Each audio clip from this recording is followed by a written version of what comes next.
Dhaka Gabtali bus terminal থেকে আপনাদেরকে এই কারফিউরত অবস্থা অর্থাৎ যখন এই কোটা সংস্কার আন্দোলনকে ঘিরে আইন শৃঙ্খলার অবনতি ঘটে ঠিক সেই সময়ই আইন শৃঙ্খলা ফিরিয়ে আনার জন্য কিংবা সাধারণ মানুষের জানমাল রক্ষার্থে কিন্তু সরকার কারফিউ জারি করেন এবং এই কারফিউ চলাকালীন আসলে ঢাকার পরিস্থিতি কি সেই চিত্র অনেকবারই আপনাদেরকে বিভিন্ন রাস্তাঘাটে দেখিয়েছি। তবে এই মুহূর্তে একটু আপনাদেরকে নিয়ে যেতে চাই একদমই গাবতলী বাস স্ট্যান্ড থেকে সাভারের রাস্তায়। সেই সাভারে যাওয়ার পথে কিন্তু আমি এই মুহূর্তে গাবতলী বাস স্ট্যান্ডে ক্রস করে কিংবা গাবতলীর গরুহাটের পরেই কিন্তু রয়েছে ঢাকা টু সাভার যে রুটটি, গাবতলী থেকে সাভারের দিকে যে রাস্তাটি, সেই রাস্তার সেই ব্রিজটি কিন্তু প্রথম ব্রিজটি কিন্তু আমরা অতিক্রম করছি।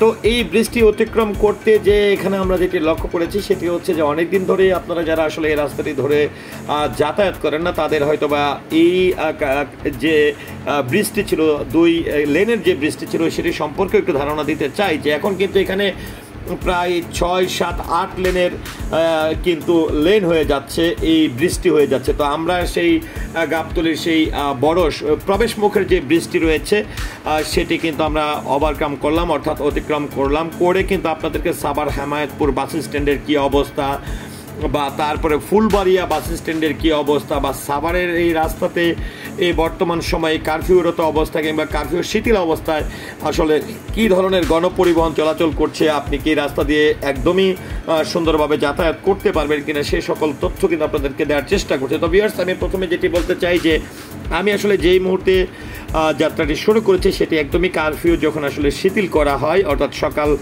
থেকে বিকাল 5টা পর্যন্ত, তার মধ্যে কিন্তু আমি 12:30 থেকে দুপুর 1টার দিকে কিন্তু এই যাত্রাটি করছি।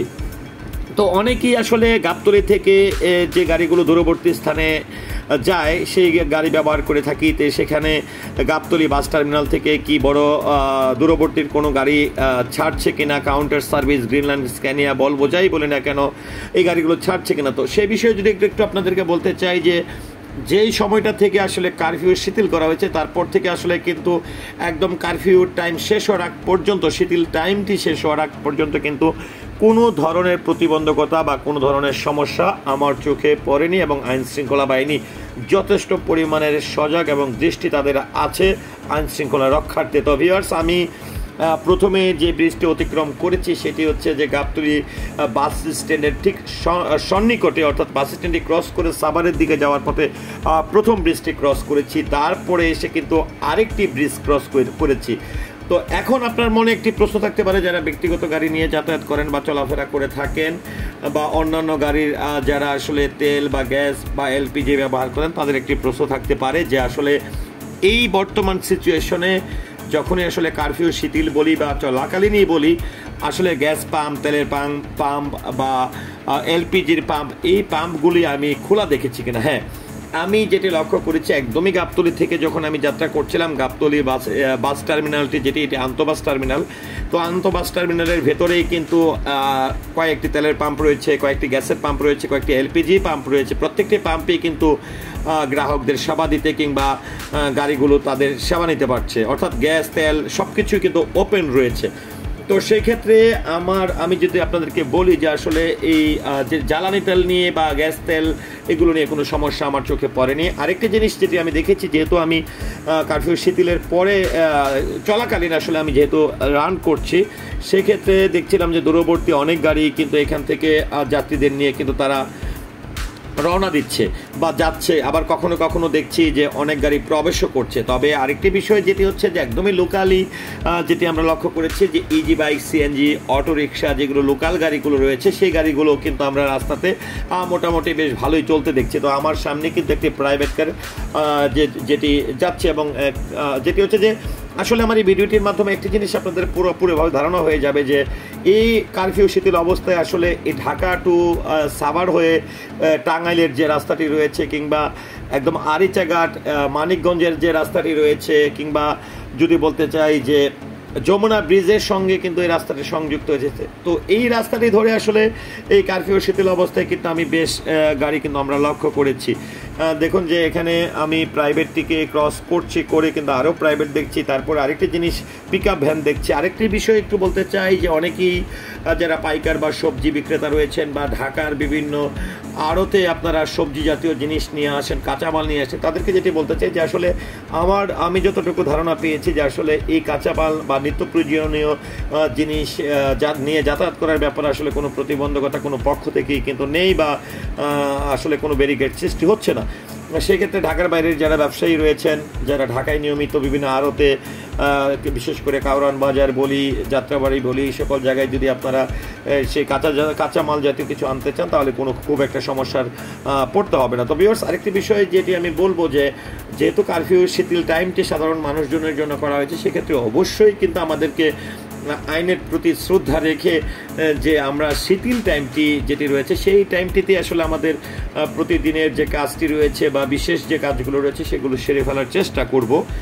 কারণ নিজের জীবন রক্ষা করা বা নিজের জীবনকে বাঁচানো নিজেরই দায়িত্ব, এটি আমাদের অনেক বেশি সচেতন থাকতে হবে। তো ভিউয়ার্স, আমি একদমই আপনাদেরকে নিয়ে আবারও বলছি, গাবতলী বাস স্ট্যান্ডে ক্রস করে আমি আপনাদেরকে নিয়ে সাভারের রাস্তাটি ধরে কিন্তু আস্তে আস্তে নিয়ে যাচ্ছি।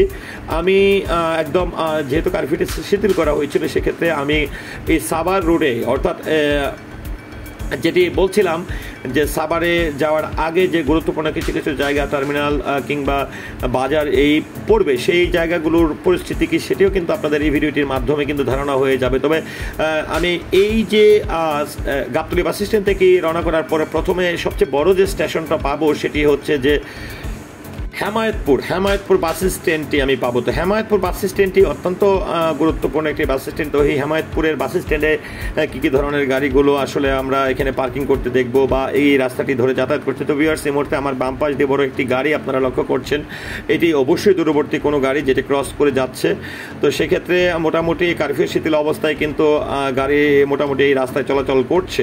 আর যেগুলো প্রাইভেট ব্যক্তিগত গাড়িগুলো রয়েছে সেগুলো তো আমরা অনেক বেশি লক্ষ্য করেছি। তো ভিউয়ার্স, আসলে আমি বেশি কথা বাড়াতে চাই না, আসলে আপনাদেরকে পুরো ভিডিওটির মাধ্যমে একটু দেখাতে চাই যেহেতু এই বর্তমানে এই সংকটময় অবস্থা অর্থাৎ কোটা সংস্কার আন্দোলনকে ঘিরে সারা দেশেই যে আসলে যে অস্থিরতা বিরাজ করছে সেই অস্থিরতাকে কাটিয়ে ওঠার জন্য কিংবা আইন শৃঙ্খলা নিয়ন্ত্রণে রাখার জন্য যে কারফিউটি জারি করা হয়েছে সেই কারফিউ চলাকালীন বা কারফিউর পরবর্তী সময়ে যে শিথিল করা হয়েছে শিথিল টাইমটিতে আসলে পরিস্থিতি কি হয় বা এখানে 7-8 ঘন্টা 9 ঘন্টা 10 ঘন্টা 11 ঘন্টার জন্য যে এক এক দিন সেই শিথিল টাইমটি করা হচ্ছে, শিথিল টাইমটিতে আসলে মানুষ কতটা স্বাচ্ছন্দ্যপূর্ণভাবে বা ভালোভাবে কমফোর্টেবলি তারা যাতায়াত করছে সেই চিত্রটি কিন্তু আসলে আমার দেখানোর মূল টার্গেট। তো ভিউয়ার্স, দেখতে পাচ্ছেন যে আমরা একটি পাম্প থেকে একটি গাড়ি কিন্তু তেল গ্যাস নিয়ে কিন্তু বের হচ্ছে। তারপরে এখানে বাম পাশে আরেকটি আমি পাম্প অতিক্রম করছি, সেখানেও কিন্তু আমি লক্ষ্য করছি বেশ গাড়ি কিন্তু রয়েছে, তারাও কিন্তু গ্যাস তেল বা যার যেটা প্রয়োজন সেটা কিন্তু নিচ্ছে।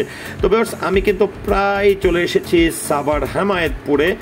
এই হেমায়েতপুরে একদমই কিন্তু প্রবেশ করছে এবং দেখুন যেখানে আমরা রাস্তার পাশে কিন্তু আমরা বড় বড় পিক আপ ভ্যান, ট্রাক এই সকল গাড়িগুলো পার্ক করে রাখা দেখছি। আরেকটি জিনিস, যেহেতু একদমই এটি বাস স্ট্যান্ড বা বাজার এলাকা, সেই জায়গায় কিন্তু ইজি বাইক, সিএনজি, অটোরিকশা বা ব্যাটারি চালিত গাড়িগুলো কিন্তু আমরা লক্ষ্য করছি। তো ভিউয়ার্স, আমি একদমই এখানে বাম পাশে লোকাল গাড়ির লেনটি রয়েছে, তো আমি ভিআইপি লেন যেটি ডিরেক্ট সেই লেনটি ধরে যাচ্ছি। একটি ফুট ওভারব্রিজ ক্রস করলাম, সেটি হচ্ছে সাভার হেমায়েতপুর। তো এই সাভার হেমায়েতপুরের অবস্থাটি কি নিশ্চয়ই এই ভিডিওটির মাধ্যমে আপনাদের ধারণা হচ্ছে।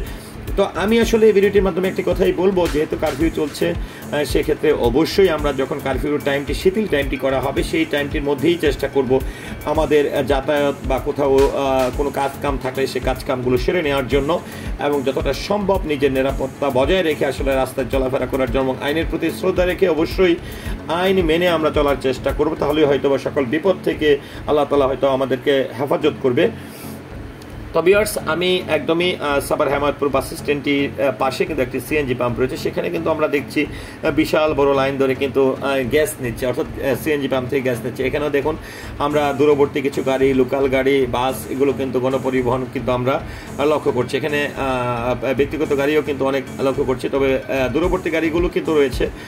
তো আমি সাভার হেমায়েতপুর যে বাস স্ট্যান্ডটি রয়েছে সেটি আমি ক্রস করলাম, করে কিন্তু আমি নিজেও আমার গাড়িতে গ্যাস নিব। আর আরেকটি কথা আমি বলতে চাই, একদমই যখন আসলে কারফিউটি শিথিল করা হয়েছে, ঠিক শিথিল টাইমের মধ্যেই কিন্তু আমি আমার এই যাত্রাটি করেছি। আর আমি যাত্রাটি শুরু করেছিলাম মিরপুর থেকে, যদিও এই ভিডিওটি কিন্তু একদম গাবতলী বাস স্ট্যান্ড থেকে হেমায়েতপুর হয়ে কিন্তু সাভার ফুলবাড়িয়া বাস স্ট্যান্ড পর্যন্ত কিন্তু ওই ভিডিওটি।